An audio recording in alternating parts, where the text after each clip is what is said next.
مختلف bars association کے نمائندوں سے، وکلاء سے، تنظیموں سے نہ صرف یہ ملاقات کر رہے ہیں، خطاب کر رہے ہیں، بلکہ ایک اوور آل ان کے ساتھ ایک کمٹمنٹ جو ہے وہ شو ہو رہی ہے. دوسرا، ملٹری کورٹس کے حوالے سے اعتزاز احسن صاحب نے بڑا کیٹیگوریکلی اپنا ورژن دیا ہے کہ جناب یہ نہیں ہو سکتا، یہ آئین کے خلاف ہے، بلکہ آرمی چیف کو کسی نے مس گائیڈ کیا ہے، صحیح سے بتایا ہی نہیں ہے. اور پھر اس کے بعد حامد خان صاحب نے بھی اس پر آواز اٹھائی کہ جناب یہ تو غلط ہے اور غیر آئینی ہوگا اگر اس طرح سے کچھ کیا گیا. تیسرا، یہ دونوں بھی مان نہیں تھے کہ علی احمد کرد صاحب نے بڑی خوفناک تقریر کی ہے. اگر آپ نے کسی نے اتفاق ہوا ہو کسی کا سننے کا، تو انہوں نے بھی بڑا لتاڑا ہے جناب ملٹری اسٹیبلشمنٹ کو، اور انہوں نے کہا کہ جناب جب آپ لوگوں کے خلاف مقدمات ہوتے ہیں تو آپ کدھر پیش ہوتے ہیں؟ کیا آپ سویلین عدالتوں میں پیش ہوتے ہیں؟ تو پھر یہ کیا بات ہوئی کہ اگر سویلین کوئی غلط کام کر رہے ہیں، کوئی جرم ہوا ہے، تو ان کو آپ کی عدالتوں میں پیش کیوں کیا جائے؟ بہت انہوں نے دبنگ خطاب کیا، اور میں کافی حیران تھی کہ کرد صاحب جو کافی منظر سے غائب ہیں، بڑے دیر کے بعد سامنے اس طرح سے منظر عام پر آئے، لیکن انہوں نے بڑا دبنگ قسم کا خطاب کیا، اور انہوں نے اس کو کہا ہے کہ جناب آپ کسی بھول میں مت رہیں، اگر کوئی بھی اس طرح کی چیز ہوگی تو ہم نہ اسے قبول کریں گے، بلکہ انہوں نے تو یہ تک کہا کہ میں دیکھتا ہوں کہ آپ کیسے کسی عام شہری کو جو ہے وہ ملٹری کورٹس میں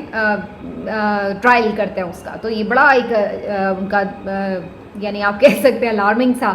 یہ خطاب. لیکن اس کے بعد پھر ہم نے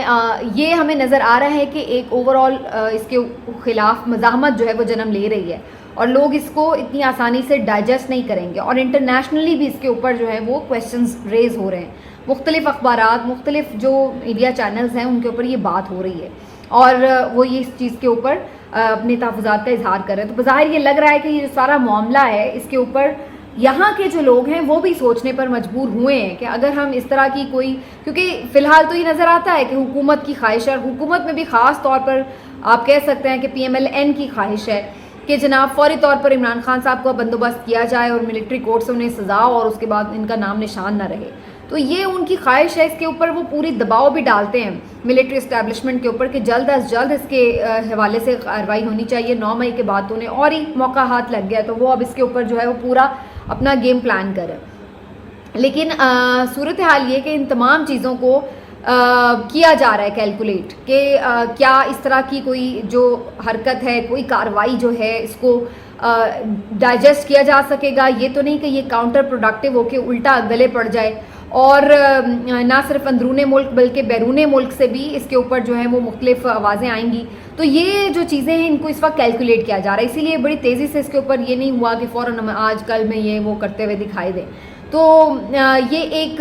مجھے لگ رہا ہے کہ کچھ اس میں ابھی کیلکولیشن چل رہی ہے. ایونچولی مجھے نہیں معلوم ہے کیا فیصلہ ہوتا ہے، لیکن اللہ کرے کہ کوئی ایسا ہی یہ لوگ سینسیبل فیصلہ کریں جس میں ملک و قوم کی بھلائی ہو، نہ کہ نقصان ہو. کیونکہ ہم نے اس سے پہلے بھی دیکھا ہے کہ جب آپ ایک پاپولر لیڈرشپ کو کس طریقے سے منظر سے ہٹانے کی ایک ان نیچرل طریقے سے کوشش کرتے ہیں تو وہ ہمیشہ کاؤنٹر پروڈکٹیو ہوتی ہے، اور یہ ہمیں نظر آ رہا ہے. ابھی اس وقت کی سچویشن یہ ہے کہ بھلے آپ نے عمران خان پر جتنے مرضی الزامات لگا دیے، جو مرضی کر لیا ہے، اس کے باوجود بھی لوگ تو ٹس سے مس نہیں ہوئے. جو ان کا ووٹر ہے وہ ان کے ساتھ کھڑا ہے، جو سپورٹر ہے وہ ان کے ساتھ کھڑا ہے. کچھ خاموش ہو گئے ہیں، کچھ ڈر گئے ہیں، اور کچھ بیچارے سزائیں بھگت رہے ہیں، جیلوں میں ہیں یا کہیں روپوش ہیں. یہ ضرور چیزیں ہوئی ہیں، لیکن اس کا مطلب یہ نہیں ہے کہ دلوں سے نکل گیا کوئی. اور میں بلکہ آج دیکھ رہی تھی کچھ کلپ میری نظر سے گزرے کہ طلعت حسین صاحب سینئر اینکر پرسن سما کے، انہوں نے جا کے فواد چودھری صاحب کے حلقے کا دورہ کیا، اور وہاں پر جا کر انہوں نے لوگوں سے پوچھا کہ آپ کس کو ووٹ کریں گے اور اب آپ کا کیا خیال ہے عمران خان کے بارے میں. تو حیرت انگیز طور پر لوگوں نے اس کے اوپر یہی کہا کہ جناب عمران خان چاہے اس وقت کھمبے کو بھی ٹکٹ دے دے تو ہم اس کو بھی ووٹ کریں گے. اور فواد چودھری صاحب سے لوگ بڑے نالا نظر آئے، اور انہوں نے کہا کہ جناب ان کو چاہیے تھا عمران خان کا مشکل وقت میں ساتھ دیتے. ہمیں اچھا نہیں لگا کہ انہوں نے عمران خان کا ساتھ چھوڑا ہے. اب ان کے اوپر کیا پریشرز تھے نہیں تھے، کن حالات میں کن مجبوریوں میں انہوں نے یہ فیصلہ کیا، یہ ایک الگ کہانی ہے. لیکن لوگ ان چیزوں کو ایکسیپٹ کرنے کے لیے تیار نظر نہیں آتے، اور یہی وجہ ہے کہ ہمیں نظر آ رہا ہے کہ لوگ اپنی خفگی کا اظہار کرتے ہیں. اور یہ لوگ جو PTI چھوڑ کر دوسری پارٹی میں گئے ہیں، ان کا لوگوں سے ملنا مشکل ہو چکا ہے. علی زیدی صاحب باہر گئے ہیں، ان کے ساتھ لوگوں نے سوالوں جواب کے جو تابڑ توڑ حملے کیے ہیں، اور بھی جو لوگ فیس کر رہے ہیں. یہ لوگ کوئی ٹویٹ کر دیں، اس کے نیچے آپ کمنٹس پڑھ لیں، آپ کو پتہ چل جائے گا. تو یہ بڑی مشکل صورتحال ہے ان لوگوں کے لیے. تو بہرحال جناب نظر یہ آ رہا ہے کہ ووٹ بینک وہاں پر موجود ہے اور اس کو فی الحال ہلایا نہیں جا سکا. اب آ جاتے ہیں جی عادل راجہ صاحب کے اوپر، جن کے اوپر غداری کا مقدمہ درج کیا گیا، انسداد دہشت گردی کی دفعات لگائی گئی ہیں اور لوگوں کو اکسانے کا الزام ہے ان کے اوپر کہ انہوں نے لوگوں کو اکسایا ہے. خاص طور پر 9 مئی جیسا جو ایک واقعہ ہوا ہے اس کے پیچھے حکومت پاکستان کا یہ موقف ہے کہ انہوں نے جو لوگوں کی ذہن سازی کی اپنے یوٹیوبز میں، ویڈیوز میں اور ٹویٹس کے ذریعے سوشل میڈیا کا استعمال کرتے ہوئے، اس کی وجہ سے لوگ جو ہیں وہ اس طرح کی شرپسندی میں ملوث ہوئے اور اسی بات کے تناظر میں یہ مقدمہ درج کیا گیا. اور پھر یہ انٹرنیشنلی بھی، یعنی جو ہوتا ہے نا کنٹری ٹو کنٹری ریلیشن شپ میں، یہ بات کنوے کی گئی کہ جناب آپ کے ایک لینڈ کے اوپر بندہ بیٹھ کر جو ہے وہ ہمارے ملک میں نفرت پھیلا رہا ہے اور بغاوت کا ایک باعث بن رہا ہے، لوگوں کی ذہن سازی اس طریقے سے کر رہا ہے، شر پھیلا رہا ہے، تو اس کو آپ کنٹرول کریں. اور یہ ساری جو چیزیں تھیں وہ کنوے کی گئی. پہلے ان کا میرے خیال ہے یوٹیوب بھی بند کروایا گیا، سوشل میڈیا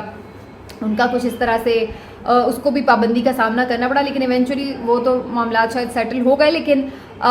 باقی ہم دیکھ رہے تھے کہ وہ بھی چیزیں اسی طرح سے چل رہی تھی. اور فائنلی اب یہ ہوا، اس کے بعد ہم نے یہ خبر دیکھی کہ انہیں گرفتار کر لیا گیا ہے اور لندن پولیس نے انہیں اس کے بعد کہاں رکھا ہے کچھ پتہ نہیں چل رہا، اس طرح کی بھی خبریں آ رہی تھی. لیکن فائنلی 8 گھنٹے، تقریباً 8 سے 9 گھنٹے کی حراست میں رہنے کے بعد ان کو ریلیز کر دیا گیا. اور اس کو پھر گرفتاری اور حراست میں ویسے فرق ہوتا ہے. کسی کو آپ لے کے جائیں، اس سے پوچھ گچھ کریں، وہ ایک الگ چیز ہے، اور ایک پراپر اریسٹ کر لیں اور پھر آپ کو کورٹ کے سامنے پیش کیجیے، وہ ایک الگ چیز ہوتی ہے. اس میں ظاہر ہے ایک ڈفرینٹ پروسیجر ہوتا ہے. تو بہرحال انہیں انڈر اریسٹ آپ کہہ سکتے ہیں، یعنی حراست میں لیا گیا اور جا کر ان سے پوچھ گچھ کی گئی اور اس کے بعد انہیں پھر چھوڑ بھی دیا گیا. اب اس میں بھی انہیں کوئی وارن کر کے چھوڑ دیا گیا، وارننگ دے کے عام طور پر اس طرح کے معاملات میں کر دیا جاتا ہے. لیکن جو اس کے بعد انہوں نے باہر نکل کر کے ٹویٹ کیا ہے وہ بڑا امپورٹنٹ ہے. اس میں انہوں نے پھر سے وہی باتیں آلموسٹ کی ہیں جو ایک کنٹینیوسلی ان کا ایک نظر آتا ہے معاملہ، جس میں انہوں نے بڑا کلیئرلی کہا ہے کہ جی میں تو جو بات کر رہا تھا میں کرتا رہوں گا. پاکستان میں جمہوریت مضبوط ہونی چاہیے، اداروں کو اپنے دائرہ کار میں رہ کر کام کرنا چاہیے. اس وقت کی جو حکومت ہے وہ جس طرح سے فاشزم پر اتری ہوئی ہے اور جو انسانی حقوق کی خلاف ورزیاں ہو رہی ہیں، جس طریقے سے یہاں پر زباں بندی ہے اس کے اوپر، تو یہ جو میرے خیالات تھے میں اس کو پھیلاتا رہوں گا. اور اگر کوئی یہ سمجھتا ہے کہ میرے اگینسٹ کوئی مقدمات کر کے یا کوئی کارروائی کر کے مجھے اس سے روک سکتا ہے تو ایسا نہیں ہے. میں اپنے موقف پر فرم سٹینڈ کھڑا ہوں. تو یہ ان کا جو تھا وہ ایک ٹویٹ تھا اس ساری کارروائی کے بعد. تو اب فردر ظاہر ہے وہ آگے آئیں گے تو ڈیٹیلز بتاتے جائیں گے کہ کیا ان کے حالات و واقعات رہے. لیکن یہ جو چیزیں ہیں، اب یہ ایک ہم نے ٹرینڈ دیکھا ہے کہ جو باہر بھی لوگ ایون بیٹھے ہوئے ہیں، چاہے صابر شاکر صاحب ہوں، معید پیرزادہ صاحب ہوں، یا پھر شاہین صاحبائی صاحب ہیں، اسی طرح سے عادل راجہ صاحب ہیں، یہ مختلف لوگوں کے خلاف جو ہے مقدمات درج کروائے گئے ہیں. اچھا، عادل راجہ کی جو آپ لینگویج دیکھیں ٹویٹس میں یا جو وہ ویڈیوز میں بھی یوز کرتے ہیں وہ ایک ڈفرینٹ چیز ہے، اور اس میں بڑی وہ اسٹریٹ فارورڈ قسم کے ایلیگیشنز بھی لگاتے ہیں افواج پاکستان کے اداروں کے اوپر، اور جس طرح سے بھی ISPR اور باقی جو عسکری لیڈرشپ ہے اس کے اوپر بھی. تو وہ اس کے اوپر آپ کے تحفظات بھی ہو سکتے ہیں اور آپ اعتراض بھی کر سکتے ہیں کہ بالکل وہ بعض اوقات لگتا ہے کہ نازیبا الفاظ تک بھی استعمال کر رہے ہوتے ہیں اور وغیرہ. لیکن جہاں تک معید پیرزادہ صاحب یا صابر شاکر صاحب کا تعلق ہے، آنیسٹلی وہ بڑا میرا تو خیال ہے کہ وہ اخلاق کے دائرے میں رہ کے ہی تنقید کر رہے ہیں جو بھی کر رہے ہیں، اور بڑا انفارچونیٹ ہے کہ ان کے اوپر آپ اس طریقے سے کوئی مزید کارروائی کر رہے ہیں. اور اگر اب یہ نیا ٹرینڈ شروع ہو گیا کہ اگر کہیں آپ باہر بھی بیٹھے ہیں تو وہاں پہ بھی حکومت جو ہے دوسری حکومت سے بات چیت کر کے اور آپ کے خلاف کارروائیاں شروع کروا دے، تو یہ تو پھر اس کا مطلب یہ ہوا کہ آپ کہیں بھی انسیف نہیں ہیں. تو ارشد شریف کے معاملے میں آپ نے دیکھا کہ کینیا میں تحقیقات کے لیے یہ حکومت اس حکومت سے اس طرح سے رابطہ نہیں کرتی اور اس طرح سے ان کی تعاون نہیں حاصل کرنے میں کامیاب ہوتی. لیکن جہاں اپنے مسئلے مسائل ہوتے ہیں، جہاں پر خود کو کہیں پہ لگ رہا ہے کہ ہمیں کوئی ہٹ کر رہا ہے، تو ان کے خلاف کارروائی کے لیے فٹافٹ یہ لوگ پہنچ جاتے ہیں کہ اس حکومت سے بات چیت کی جائے. تو یہ آپ کو ایک واضح فرق نظر آتا ہے کہ کتنے ان لوگوں کو اپنی پڑی ہے اور کتنی عوام کی پڑی ہوئی ہے. تو یہ بہرحال جناب صورتحال تھی عادل راجہ صاحب کے حوالے سے. دیکھتے ہیں جی اب وہ باہر نکل کر کیا تھوڑا محتاط ہوتے ہیں یا اپنی اسی ٹون کے اوپر جو ہے وہ اپنا کام جاری رکھتے ہیں. اور لاسٹلی میں آپ کو بتا دوں، میں نے کل بھی الیکشن کمیشن کے حوالے سے کچھ بات کی تھی. انفیکٹ میں نے نادرا کے حوالے سے بات کی تھی. چیئرمین نادرا طارق ملک صاحب جس طرح سے ریزائن کر گئے اور جو چیزیں انہوں نے اس میں اپنے ریزگنیشن میں مینشن بھی کی ہیں. اور اس کے بعد میں نے شاید پہلے کسی ویڈیو میں یہ ذکر بھی کیا ہے کہ الیکشن کمیشن آف پاکستان نے ایک خوفناک فیصلہ کیا ہے, اور وہ یہ کہ جناب جو غیر ملکی مبصرین ہیں ان کو الیکشن سے دور رکھا جائے, اور اس کے لیے ان کا ایک انتظام بنایا جا رہا ہے کہ جناب انہیں داخلے کی پاکستان میں اجازت نہ دی جائے, یا پھر اگر وہ مانیٹر کرنے آ رہے ہیں تو وہ اپنی رسپانسبلٹیز پہ لیں گے, وہ یعنی ان کے لیے کچھ مشکلات کھڑی کریں گے کسی بھی حوالے سے, تاکہ غیر ملکی مبصرین براہ راست آ کر نگرانی نہ کر سکیں, مانیٹر نہ کر سکیں, اس کے اوپر اپنا تبصرہ نہ دے سکیں. اور ایک طرف یعنی آپ یہ کہہ سکتے ہیں کہ جیسے ایک نیوٹرل امپائر ہوتے ہیں کہ جی ان کو تو کوئی فرق نہیں پڑتا نا کوئی بھی پارٹی جیت رہی ہے یا ہار رہی ہے, تو وہ نیوٹرل امپائر جو ہیں وہ آ کے اپنی اگر رائے دے رہے ہیں تو وہ تو بڑی امپورٹنٹ ہے کہ اگر وہ یہ کہتے ہیں کہ ہاں جی یہ الیکشن شفاف ہوئے ہیں یا اتنے % حد تک شفاف ہوئے ہیں یا نہیں ہوئے, لیکن ان کو آنے نہ دینا تو اس بات کے لیے خاص طور پر صاف صاف اشارہ ہے کہ اس کا مطلب ہے کہ آپ کا پلان کچھ اور ہے. آپ سوچ رہے ہیں کہ کوئی بڑا آپ نے دھاندلا کرنا ہے الیکشن میں, اور اسی وجہ سے آپ چاہتے ہیں کہ کوئی اس پہ